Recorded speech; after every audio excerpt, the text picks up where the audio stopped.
आज हम इस वीडियो में जो है लूप्स के बारे में बात कर रहे थे, तो आज भी हम लूप के बारे में बात करेंगे, जो कि है एक लूप है वाइल और दूसरा है डू वाइल लूप्स। तो पीएचपी में ये भी लूप्स होते हैं, इसका थोड़ा सा सिंटेक्स चेंज होता है, बाकी जो सारे लूप्स है एक ही काम करते हैं, एक चीज़ को बार बार यानी रिपीट करने के लिए हम यूज़ करते हैं। तो मिसाल के तौर पर यहाँ पर जो हमने पिछली वीडियो में फॉर लूप के बारे में पढ़ा था, वो सारा कुछ हम एक ही लाइन में करते हैं, यानी जो वेरिएबल की डिक्लेरेशन है और जो कंडीशन है और ये सारा कुछ। अब वाइल में हम क्या करेंगे, अगर मैं वाइल लिखूँ यहाँ पर, तो यहाँ पर देखिए यहीं पर सिर्फ और सिर्फ कंडीशन हम चेक करते हैं, कंडीशन, और फिर उसके बाद जो कोड एग्जीक्यूट होता है वो यहाँ पर होता है। लेकिन यहाँ पर जो है वेरिएबल हम डिक्लेयर नहीं करते, तो इसलिए मैं यहाँ पर आऊँगा और मैं एक वेरिएबल बनाऊँगा var, यानी मिसाल के तौर पर a जो है एक वेरिएबल है और इसको मैंने दे दी वैल्यू 1। बाकी सेम टू सेम है, यहीं पर मैं कंडीशन चेक करूँगा जिस तरीके से हम फॉर में चेक करते थे। अगर मैं चाहता हूँ कि इस जो है एक चीज़ को मैं 10 दफ़ा करूँ, तो जाहिर सी बात है, तो मैं यहाँ पर लिखूँगा कि $a जो है अगर ये लेस दें और इक्वल है 10, तो यहाँ पर जो भी कोड होगा वो एग्जीक्यूट करेगा। तो मैं यहाँ पर एक तो BR लगाता हूँ ताकि मेरा लाइन जो है वो ब्रेक लाइन हो जाए, और मैं यहाँ पर लिखता हूँ कोड एक्सपोर्ट, और मैंने क्या किया है, सिंपल सी एक वेरिएबल डिक्लेयर की है, उस वेरिएबल पे पर यहीं पर लूप वाइल लूप लिखना है और यहीं पर कंडीशन अप्लाई की है। अगर ये जो है ये ट्रू हुआ तो क्या करेगा, इसको एग्जीक्यूट करेगा, और फिर अगर ये एग्जीक्यूशन हुई तो मैं यहीं पर फिर क्या करूँगा, उसकी इंक्रीमेंट करूँगा, क्योंकि यहाँ पर हम इसको इंक्रीमेंट करते हैं। तो मैं यहीं पर क्या करता हूँ कि लेट्स से जो है हमारी जो $a है उसको क्या करो, प्लस प्लस करो। तो यही का इसका जो थोड़ा सा सिंटेक्स है वही चेंज है, यहीं पर मैं लिख देता हूँ कि इंक्रीमेंट ऑपरेटर। ओके, तो ये क्या करेगा, इस वेरिएबल को चेक करेगा, अगर इसकी वैल्यू यानी a की वैल्यू अगर लेस है, बिल्कुल है, अगर लेस है इस 10 से, या इक्वल है या लेस है, इन दोनों कंडीशन में अगर है तो बिल्कुल ट्रू है, क्योंकि इसकी जो वैल्यू है वो 1 है, 1 जो है लेस है 10 से। तो यहाँ पर क्या करेगा, इसको एग्जीक्यूट करेगा, और इसको एग्जीक्यूट करने के बाद फिर उसके साथ क्या करेगा, इसके साथ जो है वो इंक्रीमेंट करेगा, यानी 1 टाइम इसको फिर से इंक्रीमेंट करेगा। तो यहाँ पर क्या हो जाएगा, फिर से आएगा, फिर चेक करेगा, फिर यहाँ पर आएगा, इस तरीके से एक लूप चलता रहता है। अगर मैं इसको रिफ़्रेश करूँ और यहीं पर दिखा देता हूँ, तो मैं यहाँ पर आता हूँ, यहाँ पर देखिए ये 10 दफ़ा हमें डिस्प्ले कर रहा है, सेम टू सेम जिस तरीके से हमने 2 3 4 5 6 7 8 9 10।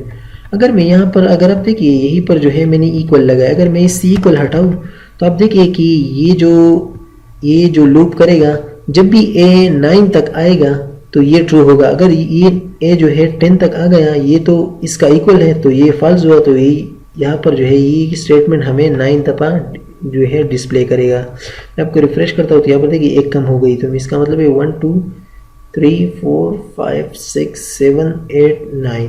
क्यों, क्योंकि अगर आप यहाँ पर आप देखिए ये एक दफ़ा इंक्रीमेंट हुआ तो ये 1 टाइम आया, दूसरी दफ़ा हुआ 2 टाइम आया, तीसरी दफ़ा 3 4 4 5 5 6 6 7 7 8 8 और 9 और 9, क्योंकि 9 जो है 10 से कम है तो ये ट्रू है, तो 9 यहाँ पर शो करेगा।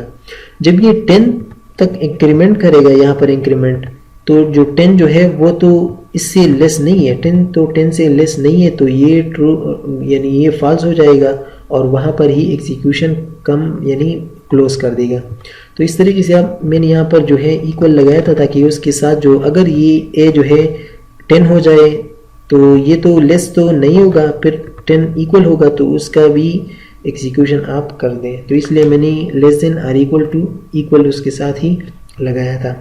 ये तो था वाइल की जो लूप है, उस तरीके से हम इस तरीके से भी यूज़ कर सकें। मिसाल के तौर पर अगर मैं चाहता हूँ कि इस नंबर को फिर मैं डिस्प्ले करूँ, तो मैं यहाँ पर क्या करूँगा कि सिंपल सी बात है, $a को डिस्प्ले करूँगा।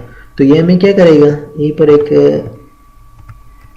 मैंने आपको कहा था कि हम कंकेटिनेशन के लिए जो है वो डॉट यूज़ कर रहे हैं, तो मैं यहाँ पर डॉट यूज़ कर रहा हूँ और यहाँ पर क्या करूँगा, बी आर यूज़ करूँगा और उस बी आर को कंकेटिनेट करूँगा यानी ज्वाइन करूँगा फिर उसके साथ, ताकि वो इस तरह ऐसे आए। तो यहाँ पर देखिए मैंने क्या किया है कि इस ए की जो एक दफ़ा वैल्यू 1 आएगी तो वो 1 इसमें स्टोर होगी, उसको एको करेगी यानी डिस्प्ले करेगी। उस तरीके से 2 को 3 को, और अगर मैं इसको रिफ्रेश करूँ तो यहाँ पर देखिए 1 2 3 4 5 6 7 एंड 8 एंड सो ऑन। तो इस तरीके से हम इसको भी डिस्प्ले कर सकते, चाहे वो फॉर लूप हो या ये लूप हो। अब हम बात करते हैं डू वाइल लूप की। जो डू वाइल लूप है उसमें अगर कंडीशन ट्रू हो या फॉल्स हो, लेकिन एक दफ़ा ज़रूर वो एग्जीक्यूशन करता है। किस तरीके से, मैं यहीं पर लिख देता हूँ डू, क्योंकि इस सिंटेक्स यही है, और फिर वाइल।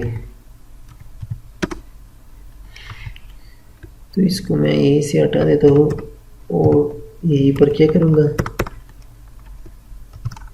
देखिए पहले हम यहाँ पर कोड एग्जीक्यूट करते हैं जिस तरीके से हम वो करते थे। मिसाल के मैं चाहता हूँ कि इसकी जो है बी आर लगाओ और कोड एक्सपोर्ट लिखो। अगर आपने देखा था वाइल में पहले कंडीशन ट्रू होता था तभी उसकी अंदर जो कोड थी वो एग्जीक्यूट होती थी, लेकिन डू वाइल लूप में थोड़ा सा डिफरेंट है। हम पहले कोड को एग्जीक्यूट करते हैं और फिर उसके बाद कंडीशन को चेक करते हैं। तो इसका मतलब ये होगा कि अगर कंडीशन ट्रू ना हुआ तो तब भी ये कोड एक दफ़ा ज़रूर एग्जीक्यूट होगा। मैं आपको दिखा देता हूँ, यहीं पर हम चेक करेंगे अब कंडीशन को। इसको हम चेक करते हैं, अगर ये जो है ए वाली, अगर ये लेस देन और इक्वल टू 10 हुई, मैंने उसको उल्टा किया है, यानी क्योंकि इसमें जो वैल्यू है वो तो ग्रेटर नहीं है, तो इसका मतलब ये है कि ये यहीं पर ही फॉल्स करेगा, यानी यहीं पर ही क्लोज हो जाएगा। लेकिन यहाँ पर क्या होगा कि डू वाइल लूप पहले ही एक दफ़ा इसको एग्जीक्यूट करेगा, और पहली दफ़ा इसको एग्जीक्यूट करेगा, जब एग्जीक्यूट होगा एक दफ़ा फिर उसको चेक करेगा। जब यहाँ पर चेक होगी तो ये, क्योंकि ये फॉल्स है तो ये यहीं पर ही ख़त्म हो जाएगा, लेकिन एक दफ़ा इसको एग्जीक्यूट करेगा। तो मैं इसको जैसे ही रिफ़्रेश करूँगा तो यहाँ पर देखिए इन्होंने एक दफ़ा ही एग्जीक्यूट किया है।